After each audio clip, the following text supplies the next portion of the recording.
আসসালামু আলাইকুম। জসিন্তা জিনিয়া স্বাগত জানাচ্ছি এনটিভির দেশের খবরে। ক্রাউন সিমেন্ট শিরোনাম দেখছিলেন, এবার পুরো খবর। একটি দল রাজনৈতিকভাবে পরাস্ত হয়ে দেশ ধ্বংস করে পালিয়ে গেলেও বিদেশের মাটিতে তাদের কর্মী সমর্থকরা ধ্বংসাত্মক কাজে লিপ্ত রয়েছে বলে মন্তব্য করেছেন বিএনপি স্থায়ী কমিটির সদস্য আমির খসরু মাহমুদ চৌধুরী।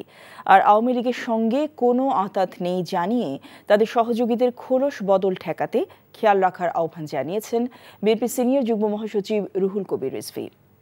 ইফতেখার রেজা রিপোর্ট। তোমরা বসে থাকবে না, সামনে আসছে তোমাদের। চট্টগ্রাম মা ও শিশু হাসপাতালে ইন্টার্ন ডক্টরস অ্যাসোসিয়েশনের সমাপনী অনুষ্ঠানে অংশ নিয়ে আমির খসরু মাহমুদ বলেন, বিদেশে গিয়ে চিকিৎসা গ্রহণ বন্ধ করতে চিকিৎসকদের দেশের চিকিৎসা খাতে ভূমিকা রাখতে হবে। আপনি যখন পরাজিত হয়ে দেশ থেকে পালিয়ে গেলেন, তো ওনাদের সমর্থকরা তো এই সমস্ত এই ধরনের কাজের বাইরে তার কিছু করার নাই। আপাতত গণতন্ত্রেই বিশ্বাস করে না, দেশ ধ্বংস করে পালিয়ে গিয়ে এখন যেগুলো করছে এগুলো তো আরও ধ্বংসাত্মক। এগুলো তাদের ভবিষ্যৎকে আরও অনুষ্ঠিত করে দিচ্ছে। এদিকে রাজধানী শেরেবাংলা নগরে শহীদ রাষ্ট্রপতি জিয়াউর রহমানের মাজারে পিরোজপুর জেলা বিএনপির নবগঠিত আহ্বায়ক কমিটির সদস্যদের সাথে নিয়ে শ্রদ্ধা নিবেদন করেন রিজভী আহমেদ। আওয়ামী লীগের দুর্নীতি অপকর্মের বিচার হলে নিউ ইয়র্কে ফ্যাসিবাদের দোসররা এমন কর্মকাণ্ডের সাহস পেত না। অন্তর্বর্তীকালীন সরকার যার প্রতি সকল গণতান্ত্রিক শক্তি সমর্থন জানিয়েছে, তারা যদি আজকে আরও বেশি দক্ষতা প্রদর্শন করতেন তাহলে নিউ ইয়র্কে যে ঘটনাটি ঘটেছে সেখানে ফ্যাসিবাদের দোসররা যে কর্মকাণ্ড করেছে এটা সাহস হতো না। আওয়ামী লীগের সাথে কোনো আতাত নেই। আওয়ামী লীগের সাথে যারা তাকে সহযোগিতা করেছে তাদের জন্য খোলস খুলে নতুনভাবে আত্মপ্রকাশ করতে না পারে, আমাদেরকে সেই দিকটাই দেখতে হবে। দুর্নীতি দমন কমিশনকে অথর্ব প্রতিষ্ঠান মন্তব্য করে তিনি বলেন, এখনও লুটেরাদের কোনো অর্থ ফেরত আনতে পারেনি তারা। Iftekhar Reza, NTV news, Dhaka. ভারতের আশীর্বাদ পুষ্ট হয়ে বাংলাদেশে আর কোনো রাজনীতি করা যাবে না বলে হুঁশিয়ারি দিয়েছেন এনসিপির উত্তরাঞ্চলের মুখ্য সংগঠক সার্জিস আলম। দুপুরে সুনামগঞ্জে এনসিপি সমন্বয় সভা শেষে সাংবাদিকদের তিনি কথা বলেন। ফ্যাসিস্ট আওয়ামী লীগের অংশগ্রহণে এদেশে আর কোনো নির্বাচন হবে না উল্লেখ করে সার্জিস বলেন, দল হিসেবে আওয়ামী লীগের কার্যক্রম নিষিদ্ধ হয়েছে এবং তা বহাল থাকবে। পৃথিবীর কোথাও বিপ্লবী এবং পরাজিত ফ্যাসিস্ট একসাথে রাজনীতি করতে পারে না বলেও মন্তব্য করেন তিনি। শুধু বিএনপিকে নয়, পুরো বাংলাদেশে যারা আগামীতে রাজনীতি করতে চান, আমরা স্পষ্ট করে বলি, ভারতীয় আধিপত্যবাদের অধীনে বাংলাদেশে আর কোনো রাজনীতি চলবে না। এক, ভারতের আশীর্বাদ পুষ্ট হয়ে বাংলাদেশে কেউ ক্ষমতা আসতে পারবে না। আজকে থেকে 2 বছর আগে বিএনপি জামায়াত ইসলামকে নিয়ে এভাবে আওয়ামী লীগ টিটকারি করতো, ছোট করতো। যারাই করেছে তাদের পরিণতি আগামীর বাংলাদেশের রাজনীতিতে ভালো হবে না। সংসদীয় আসন পুনর্বহালের দাবিতে ফরিদপুর, বাগেরহাট, রংপুরে জেলা নির্বাচন অফিস ঘেরাও করে বিক্ষোভ করেছে এলাকাবাসী। ফরিদপুর সংসদীয় আসন 4 ভাঙা উপজেলার আলগি ও হামিরদি ইউনিয়নকে কেটে ফরিদপুর 2 আসনের সঙ্গে সম্পৃক্ত করে গেজেট প্রকাশের প্রতিবাদে সকালে ভাঙা উপজেলার KM কলেজের সামনে এ মানববন্ধন অনুষ্ঠিত হয়। ঘণ্টাব্যাপী চলাচলের মানববন্ধনে বক্তারা বলেন, গত 1 সপ্তাহ ধরে চলা আন্দোলন প্রশাসনের আশ্বাসে স্থগিত হলেও এখন ইউনিয়ন 2টি ফেরতের দাবিতে শান্তিপূর্ণভাবে মানববন্ধন কর্মসূচি চলছে। এদিকে বাগেরহাটে 4টি সংসদীয় আসন পুনর্বহালের দাবিতে জেলা নির্বাচন অফিস ঘেরাও করে অবস্থান কর্মসূচি পালন করেছে সর্বদলীয় সম্মিলিত কমিটির নেতৃবৃন্দ। সকাল 10টা থেকে দুপুর 1টা পর্যন্ত জেলা এবং উপজেলা নির্বাচন অফিসের সামনে অবস্থান কর্মসূচি পালন করা হয়। এদিকে রংপুর 3 আসন বিন্যাসের প্রতিবাদে নির্বাচন অফিস ঘেরাও করে বিক্ষোভ সমাবেশ করেছেন সংসদীয় আসন রক্ষা কমিটি। দুপুরে আঞ্চলিক নির্বাচন অফিসের সামনে রংপুর সিটি 9 নম্বর ওয়ার্ডের বাসিন্দারা সহ সংসদীয় আসন রক্ষা কমিটি বিক্ষোভ ও সমাবেশ করে। বিদেশিরা ফ্রি ফেয়ার নির্বাচন চায় বলে জানিয়েছে নির্বাচন কমিশনের অতিরিক্ত সচিব AKM আলী নেওয়াজ। তিনি বলেন, বর্তমান কমিশন সব চেষ্টা অব্যাহত রেখেছে।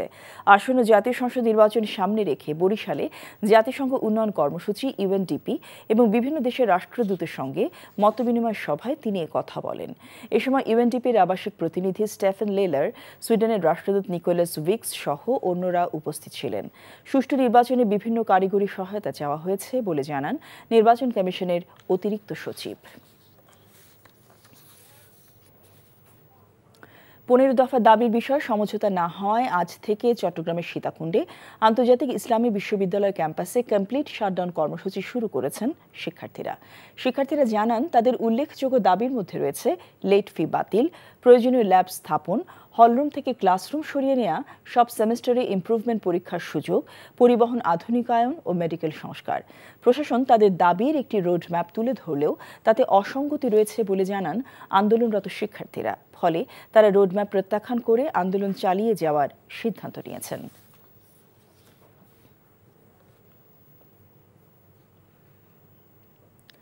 রাজশাহী বিশ্ববিদ্যালয়ে প্রশাসনের আশ্বাসে 7 কার্যদিবসের জন্য কমপ্লিট শাটডাউন কর্মসূচি স্থগিত ঘোষণা করেছে অফিসার্স কার্ড সমিতি। তবে জাতীয়তাবাদী শিক্ষক ফোরামের ক্লাস পরীক্ষা বর্জন সহ অনির্দিষ্টকালের কর্মবিরতি অব্যাহত থাকবে। দুপুরে রাজশাহী বিশ্ববিদ্যালয় অফিসার্স সমিতির সভাপতি মুক্তার হোসেন জানান, গতকাল বিশ্ববিদ্যালয় প্রশাসন তাদের সাথে বৈঠক করেছে। বৈঠকে প্রশাসন কমপ্লিট শাটডাউন কর্মসূচি প্রত্যাহারের অনুরোধ জানিয়েছে। এর প্রেক্ষিতে শিক্ষক কর্মকর্তাদের লাঞ্ছিত করার সাথে জড়িতদের দৃষ্টান্তমূলক শাস্তি এবং বিশ্ববিদ্যালয় ভর্তিতে প্রাতিষ্ঠানিক সুবিধা বহাল করার জন্য প্রশাসনকে 7 দিনের সময় দেওয়া হয়। এদিকে কমপ্লিট শাটডাউনের প্রতিবাদে আজ কেন্দ্রীয় লাইব্রেরির সামনে মানববন্ধন করেছে ইসলামী ছাত্র শিবির।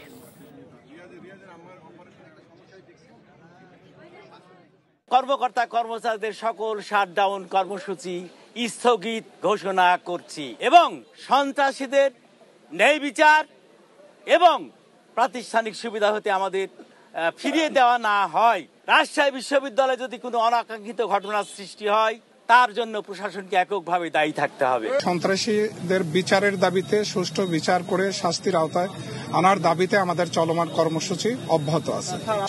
আমরা আস্থা রাখার মতো এখনো তেমন কিছুই পাইনি। এদিকে দুর্গাপূজার সামনে রেখে পার্শ্ববর্তী দেশ থেকে উস্কানিমূলক তৎপরতা বাড়তে পারে উল্লেখ করে স্বরাষ্ট্র উপদেষ্টা অবসরপ্রাপ্ত লেফটেন্যান্ট জেনারেল মোহাম্মদ জাহাঙ্গীর আলম চৌধুরী বলেছেন, এ ব্যাপারে সবাইকে সতর্ক থাকতে হবে। দুপুরে চট্টগ্রাম সার্কিট হাউসে জেলা প্রশাসন ও আইনশৃঙ্খলা বাহিনীর ঊর্ধ্বতন কর্মকর্তাদের সঙ্গে মতবিনিময় সভা শেষে সাংবাদিকদের তিনি কথা বলেন। জাতীয় নির্বাচনে পর্যাপ্ত নিরাপত্তা ব্যবস্থা থাকবে বলে জানান উপদেষ্টা। দুর্গাপূজা সুষ্ঠুভাবে সম্পন্ন করতে সবার সহযোগিতা কামনা করেন তিনি। নিষিদ্ধ ঘোষিত সংগঠনের ঝটিকা মিছিল প্রসঙ্গে স্বরাষ্ট্র উপদেষ্টা বলেন, জড়িতদের গ্রেফতার করা হলেও কোনো কোনো ক্ষেত্রে তারা জামিন পেয়ে বেরিয়ে যাচ্ছে। এ ব্যাপারে ব্যবস্থা নেওয়া হবে। কিছু সমস্যা আছে, ওই ব্যাপারে কিছু আলোচনা করা। তারপরে প্রথম দিকটা কিন্তু আমাকে পার্শ্ববর্তী দেশ অনেক উল্টাপাল্টা খবর দিত, আপনারা কিন্তু এটা কাউন্টার করায়, আপনারা সত্যি খবরটা দেওয়ায় কিন্তু এখন কিন্তু তাদের সংখ্যা কমে গেছে। বাট এই পুজো উপলক্ষে কিন্তু তারা আবার করা শুরু করবে। আমি আপনাদের অনুরোধ করব, আপনারা আগে যে ভূমিকাটা পালন করছেন এবার ওইভাবে করবেন এবং তাদের কাউন্টার করবেন এবং জনগণ যেন সত্যি ঘটনাটা পায় ওইটার ব্যবস্থা করবেন। র্যাবের মহাপরিচালক AKM শহীদুর রহমান বলেছেন, একটি চক্র গুজব তৈরি করে দেশে অস্থিতিশীল পরিবেশ সৃষ্টি করতে চাচ্ছে। দুপুরে দিনাজপুরের রাজবাড়ী পূজা মণ্ডপ পরিদর্শন শেষে তিনি কথা বলেন। সামাজিক যোগাযোগ মাধ্যমে মিথ্যা গুজব ছড়িয়ে সমস্যা তৈরির এক ধরনের প্রচেষ্টা চালায়। সেক্ষেত্রেও আমরা আইন শৃঙ্খলা রক্ষাকারী বাহিনী যাতে সাইবার ওয়ার্ল্ডে তারা কোনো কিছু করতে না পারে আমরা সতর্ক আছি। আমি আপনাদের মাধ্যমে সবাইকে অনুরোধ করব যে আমরা যেন গুজবে কান না দিই। আশুলিয়ায় নাসা গ্রুপের 16টি কারখানা অবশেষে স্থায়ীভাবে বন্ধ ঘোষণা করেছে কর্তৃপক্ষ। বকেয়া বেতন পরিশোধ ও কারখানা চালুর দাবিতে শ্রমিকরা বিক্ষোভ করে সড়কে অবস্থান নেয়। শ্রমিকদের ছত্রভঙ্গ করতে পুলিশ টিয়ারশেল ও জল কামান ব্যবহার করে। পুলিশের লাঠিচার্জ, ধাওয়া পাল্টা ধাওয়ার বিপরীতে শ্রমিকদের ইট পাটকেল নিক্ষেপে 4 পুলিশ সহ আহত হয়েছে কমপক্ষে 15 জন। এ ঘটনায় কারখানা স্থায়ীভাবে বন্ধের সিদ্ধান্ত নেওয়া হয়। এতে 27,000 শ্রমিক বেকার হয়ে পড়েছেন।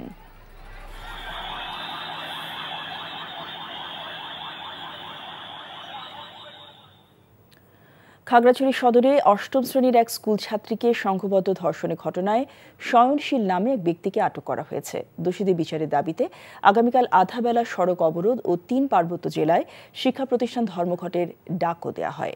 সকালে সিঙ্গিনালা এলাকায় সেনাবাহিনীর সদর জোনের সহযোগিতায় তাকে আটক করে পুলিশ। ঘটনার প্রতিবাদে সকালে খাগড়াছড়ির সরকারি কলেজ গেট এলাকা থেকে বিক্ষোভ মিছিল নিয়ে মুক্তমঞ্চে গিয়ে সমাবেশ করে শিক্ষার্থীরা। পরে কাল ভোর 6টা থেকে দুপুর 12টা পর্যন্ত আধাবেলা রাত্রিবেলা সড়ক অবরোধ এবং 3 পার্বত্য জেলায় শিক্ষা প্রতিষ্ঠানে ধর্মঘটের ডাক দেওয়া হয়। এই ঘটনায় ভিকটিমের বাবা বাদী হয়ে সদর থানায় অজ্ঞাত আসামিদের বিরুদ্ধে মামলা করেন। দুর্নীতির খবর প্রকাশের জেরে রংপুর সিটি কর্পোরেশনের ভেতর সাংবাদিক নির্যাতনের ঘটনায় এ পর্যন্ত 2 জনকে গ্রেফতার করেছে পুলিশ। এদিকে সাংবাদিক নির্যাতনের ঘটনায় দায়েরকৃত মামলার সকল আসামির গ্রেফতারের দাবিতে রংপুর মেট্রোপলিটন পুলিশ কমিশনারের কার্যালয়ের সামনে সাংবাদিকরা অবস্থান কর্মসূচি পালন করেছে। পরে সাংবাদিকরা police commissioner M A Majid আলীর কাছে স্মারকলিপি প্রদান করে। এই ঘটনায় ওই সাংবাদিক বাদী হয়ে মামলা দায়ের করলে রতন ও সাগর নামে 2 জনকে গ্রেফতার করে পুলিশ। চাঁপাইনবাবগঞ্জে ভোলাহাট উপজেলার চানশিকারি সীমান্ত দিয়ে 19 জনকে পুশিন করেছে বিএসএফ। বিজিবি জানায় ভোরে ভোলাহাটের চামুশা ও চানশিকারি বিওপির মধ্যবর্তী সীমান্ত দিয়ে তাদের পুশিন করা হয়। পরে বিজিবি সদস্যরা তাদের আটক করে ভোলাহাট থানায় সোপর্দ করে। পুশিন হওয়া বাংলাদেশিরা চাঁপাইনবাবগঞ্জ, রাজশাহী, যশোর, খুলনা, মাগুরা, ময়মনসিংহ ও ঢাকা জেলার বাসিন্দা।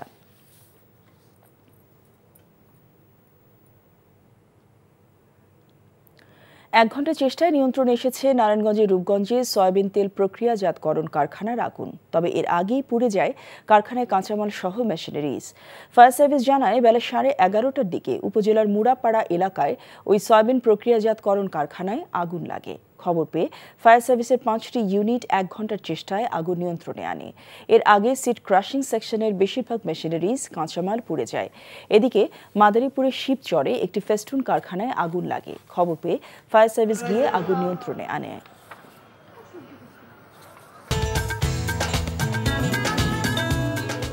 এই ছিল দেশের খবরে। এই খবরের ভিডিও সহ আপডেট জানতে ভিজিট করুন এনটিভি অনলাইন www.ntvbd.com। এছাড়াও এনটিভি জনপ্রিয় সব অনুষ্ঠান ও খবরের আপডেট জানতে ভিজিট করুন আমাদের ইউটিউব ভেরিফাইড ফেসবুক পেজ। 6টি ইভিনিং নিউজ দেখার আমন্ত্রণ রইল। সবাইকে ধন্যবাদ।